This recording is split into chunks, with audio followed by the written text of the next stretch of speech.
Authorities in Los Angeles have been giving more details about their investigation into the deaths of the actor Gene Hackman and his wife Betsy Arakawa. Authorities executing the warrant at the residence recovered 2 cell phones, a green Q-tip container of prescribed medication, and 1 bottle of over-the-counter Tylenol. Initially, his death seemed straightforward, but when local law enforcement arrived, they encountered details that were too peculiar to ignore. Hackman and his wife, Betsy Arakawa, were found in circumstances that defied any indication of violence or lethal wounds. Yet the evidence at the scene suggested that something more than natural causes had occurred. Before the Santa Fe police could piece everything together, the FBI made an unexpected appearance, removing various items from Hackman's home. A confidential informant indicated that the seized records might be tied to secrets Hollywood would prefer never see the light of day. But the most startling development was not simply what the FBI discovered, it was what transpired right after.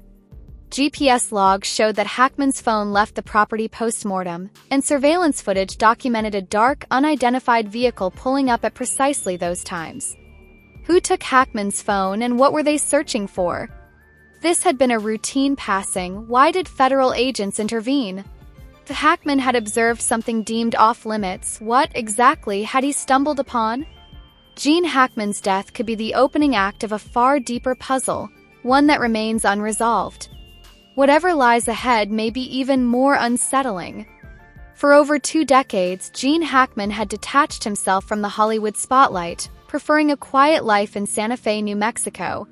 In his twilight years, he resided in a remote estate with his wife Betsy, far from the red carpets and cameras of the entertainment industry. No more media events, no more interviews. He embraced the slow-paced rhythms of a humble retirement, enjoying the solitude and companionship of his lifelong partner. Neighbors in Santa Fe witnessed what seemed like Hackman's usual routine in his last days. He rose early, prepared a warm drink, and settled into a sunlit room that faced his garden. He had once been an avid cyclist along Santa Fe's tranquil roads, but recent weeks saw less and less of that. Sometimes he'd emerge briefly to fetch the paper or check the mailbox. A local resident noticed a shift around mid-February. While she still saw Hackman driving, he appeared noticeably fragile. He had also stopped visiting his favorite cafe, something he once did often, leading her to suspect that his health might be declining. At a nearby convenience store, a clerk recalled seeing Hackman shortly before his death, describing him as thinner but still pleasantly alert. A noteworthy incident came from the local mail carrier, who discovered that Hackman's mailbox had gone unemptied for several days. Ordinarily, he was meticulous about picking up his mail daily, so the stack of unopened letters felt out of character. A gardener likewise observed that the estate's doors had stayed shut for days, and even though interior lights were still on after dark, Hackman and Betsy themselves were not spotted outside. None of this seemed overtly alarming. At 94, perhaps he simply wished for seclusion in his final chapter. Yet mere days later, officers arrived at the Santa Fe home to find Hackman and Betsy deceased under confounding conditions. What truly transpired during those last days? Did Hackman sense his end was approaching, or was this merely the quiet closure of a screen legend nearing a century of life? Following the couple's passing, the Hackman estate should have remained dormant. Yet a disturbing revelation changed the nature of the inquiry. Authorities discovered that Hackman's phone, according to its GPS, departed the property on 2 separate occasions, February 18th and February 20th, even though he was already deceased. On both dates, the device followed the same route to a small gas station in Loretto, roughly 100 miles from Santa Fe, paused there briefly, and then vanished from any tracking systems.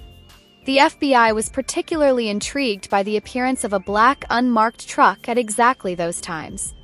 Traffic cameras around Hackman's property captured the vehicle, though no license plates were visible, and there was no record of it entering or leaving, this despite the area's extensive security infrastructure. When cross-referenced with highway surveillance data, no official record of any matching vehicle emerged. It was as if the truck were invisible to public documentation. Those weren't the only anomalies. Investigators discovered that Hackman's security cameras had been deactivated for exactly 48 hours, between February 17th and 19th, only to come back on automatically. However, there were no indications of tampering with the control panel and no foreign fingerprints. Whoever disabled it took meticulous steps to erase their tracks. And there was one more piece of evidence: a titanium iPhone 15 Pro Max stashed under the sofa cushions. Didn't belong to Hackman or Betsy, nor was it linked to any registered owner. A forensic exam of its SIM card exposed something chilling: 3 cryptic phone calls in the weeks before Hackman's death, all from an unknown number, each carrying a single question: "Are you ready?" Even more disturbing, the phone was remotely purged right after Hackman died, wiping any trace of who placed those calls or who owned the device to begin with. As the FBI dug deeper, the mystery only grew darker. Someone revisited the estate not to mourn, but apparently to retrieve or hide something. Were they successful, or did they depart empty-handed? And more importantly, does that mean this unsettling story has truly reached its conclusion? The most pivotal evidence that stopped the FBI from categorizing Gene Hackman's death as entirely natural was extracted from his pacemaker. Given his long-standing heart issues, Hackman's cardiac activity was being monitored in real time. When investigators accessed the data, they discovered something disturbing. At exactly 7 p.m. on February 16th, Hackman's heart rate soared abruptly. It went from a stable baseline for a man of his age to a level signaling extreme distress, akin to someone in grave fear. Even more bewildering, this elevated rate persisted for 4 hours straight before his heartbeat suddenly halted at 2:43 a.m. on February 17th. Typically, individuals suffering from heart disease display erratic rhythms before going into full arrest. But Hackman's heart didn't behave that way. It seemed locked in extreme terror for 4 consecutive hours, culminating in his final heartbeat. Equally unsettling, the home's security tapes revealed nothing irregular. There were no break-ins, no sounds of a confrontation, and no forced entry. It was as if Hackman spent those 4 hours battling unimaginable dread in total silence. Then comes the question of Betsy Arakawa's whereabouts. While Hackman was found lifeless in the living room, his expression frozen in horror, Betsy's body was in the bathroom. From the position of her remains, she had apparently been crawling toward the doorway. If they both died the same night, why weren't they together? Did Betsy witness the same horror that Hackman did, or was she incapacitated first? The truth might have lain in Betsy's autopsy results, which would introduce revelations that propelled this investigation into far bleaker territory than anyone foresaw. While Hackman's end created substantial doubt, Betsy Arakawa's autopsy generated even more questions. Authorities initially speculated natural causes, perhaps a sudden stroke or shock. But forensics told a more sinister story. They uncovered traces of a sedative in her system that did not match her prescribed medications. Worse, it bore properties linked to short-term memory loss or induced unconsciousness, reminiscent of substances historically tied to abductions or mind-altering scenarios. Did she take it by choice, or did someone administer it to her without consent? When the FBI examined Betsy's pill bottles, they found discrepancies in pill counts. She should only have had a small amount of anti-anxiety medication, yet more pills had vanished than what her prescription allowed. If she hadn't willingly taken additional doses, someone else may have tampered with them. Another confounding element was the state of the bathroom.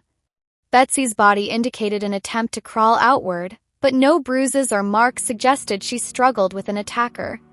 Adding to the strangeness, the bathroom heater was still running at full blast when officials arrived, making the room unusually hot.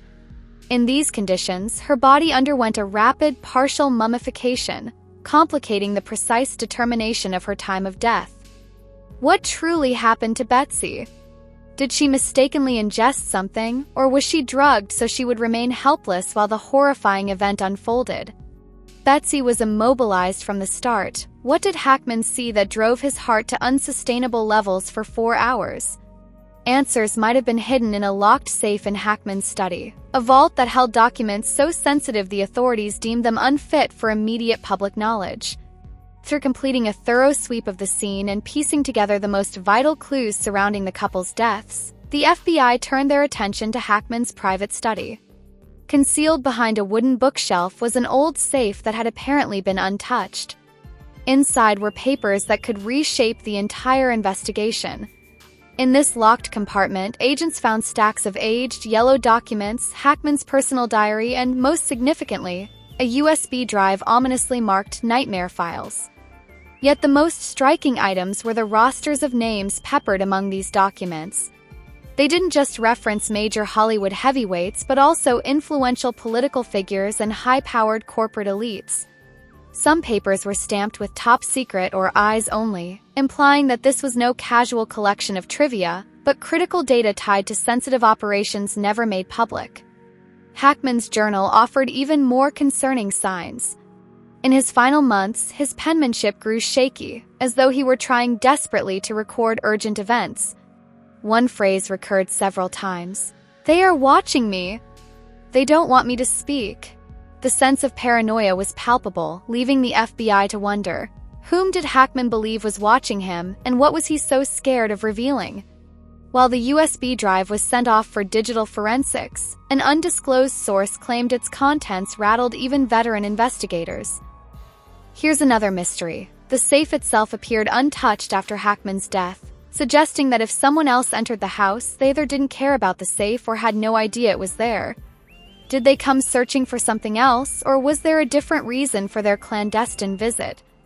Though the FBI remains tight-lipped about the specifics in those confiscated papers, one conclusion seems unavoidable. Hackman possessed something he was never meant to hold. And whoever orchestrated these events went to great lengths to keep it hidden forever. Meanwhile, the disturbing nature of his and Betsy's final hours continues to overshadow every revelation. Regardless of the unanswered questions, Gene Hackman's cinematic contributions remain beyond dispute. Well before the chaos surrounding his death, he was already one of Hollywood's all-time greats. With 2 Academy Awards, 4 Golden Globes, a BAFTA, and a SAG Award, he was as decorated as he was transformative. From tough-as-nails detectives to iconic comic book villains, Hackman had a rare talent for immersing audiences in every role he embraced. Even after leaving Hollywood behind in 2004, his influence persisted, especially through the novels he wrote, many of which delved into historical or wartime narratives, revealing a multifaceted mind and unyielding creativity. His legacy in film continues to inspire future generations, setting the bar for performance depth and authenticity. In his later years, Hackman chose solitude over glamour, granting no interviews, skipping premieres, and rejecting any comeback offers. Still, his absence did nothing to diminish his stature. His best works are timeless landmarks of cinematic excellence, and his approach to acting remains a model for the next wave of artists. Now that Gene Hackman has departed, he leaves behind a powerful legacy but also a vortex of riddles. Will he be memorialized purely as a silver screen legend, or will these lingering questions mix his name with a mystery that Hollywood might prefer to bury? While the official story ends with the FBI's search of his Santa Fe property, an operation full of concealed files, puzzling camera glitches, and anomalies in the official timeline, speculation is only growing stronger. Throughout his incredible career, Hackman's life seemed orchestrated with the precision of a well-rehearsed performance. Yet his last chapter deviated sharply, unfolding without direction, hidden in shadows and riddles. One fact is apparent. His final hours were anything but peaceful. The circumstances of Hackman's and Betsy's passing go well beyond the loss of 2 seniors. Feels like a story whose final pages were torn out before the conclusion could be revealed. Clues have been hidden, truths purposely veiled. The biggest question is what Hackman actually saw, and whether anyone else will dare speak about it. As federal agents exited the estate's front door, another metaphorical door swung wide open. A portal of rumors, hush-hush accounts, and a dimension of Hollywood unknown to the public eye. The absolute truth may remain locked away forever. But one thing is indisputable. Gene Hackman took pieces of Hollywood's darkest truths with him to the grave. And out there, in some obscure corner, someone appears determined to ensure they stay buried. What's your perspective on this haunting enigma? Was it simply a tragic turn of events, or are there hidden layers yet to be exposed? If Hackman truly held vital secrets, who had the strongest motive to keep them hidden? Let us know your theories in the comments below. If this account gripped your curiosity, consider liking and subscribing for more startling Hollywood revelations. And keep in mind, the truth often emerges, but the real question is whether we're ready to face it. And that's a wrap on this chilling look into Gene Hackman's final days. Today's mystery had you hooked. Make sure to smash that like button and drop your theories in the comments. Subscribe for more untold Hollywood stories. And remember, Tinseltown's darkest secrets are always one heartbeat away from the spotlight. Stay curious, and I'll catch you in the next one.